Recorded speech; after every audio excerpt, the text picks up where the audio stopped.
Have you ever received a letter in the mail? Well, we're about to read quite a few, and boy, do they contain some important info.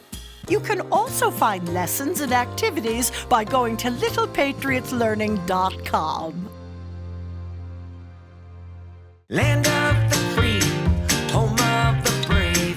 That's what makes the United States. Now let's take a journey with the spirit of freedom. Liberty will lead the way. Let's take a Spangled adventure. Spangled adventure. All the things you'd want to know about America's in this show. So come on, all you patriots, let's go.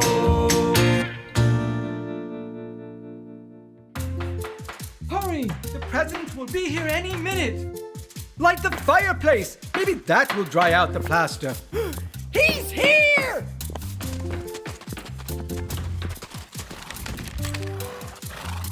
Mr. President, welcome to the Executive Mansion, your new home. Thank you. It looks spectacular. When will the First Lady be joining us? She's coming shortly from Boston. It's been many years since we've been in the same home. Mr. President, allow me to show you around. Splendid. Mr. President? Oh, never mind. Dearest Abigail, I pray heaven to bestow the best of blessings on this house and all that shall hereafter inhabit it. May none but honest and wise men ever rule under this roof. We're here in 1800, and John Adams, the second president, is the first president to live in the newly created home and office we now call the White House. John and Abigail Adams are moving in.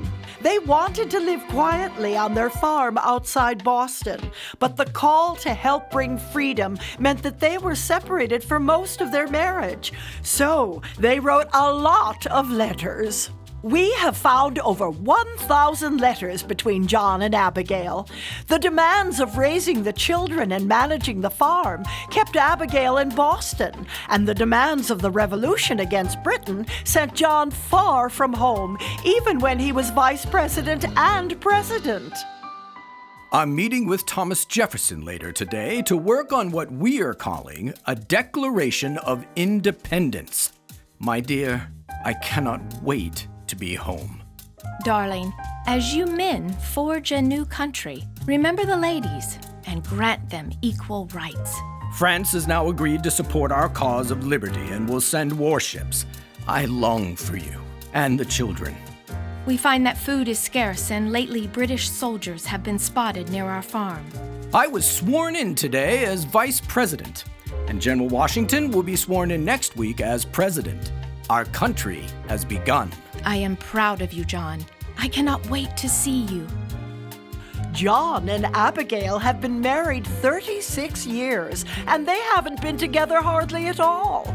Now they will both live in their new home, the White House. I just heard we should be getting voting results from half the states today, so soon we'll know if I'm reelected as president. John, part of me wants you to win, and part of me hopes that Thomas Jefferson does, and we can go home. Time has gone so fast. 2 terms as vice president, now nearly 1 term as president. The children aren't children anymore. I miss our farm, our home. There is a cost to liberty, and it is one that we both have paid. The rest of the bag's already left with the First Lady. I mean, Mrs. Adams, to your home in Boston. Thank you for all of your help. Sir, I regret that you did not win the re-election. You were only in this house for 4 months. We are a nation of laws, not men. Thomas Jefferson now gets his time in this house, but he too will one day leave and another take his place. That is how our Constitution and how our laws work. So many letters, so many words that tell the story of this man and wife. It wasn't easy, those times were hard, because the two had made a sacrifice.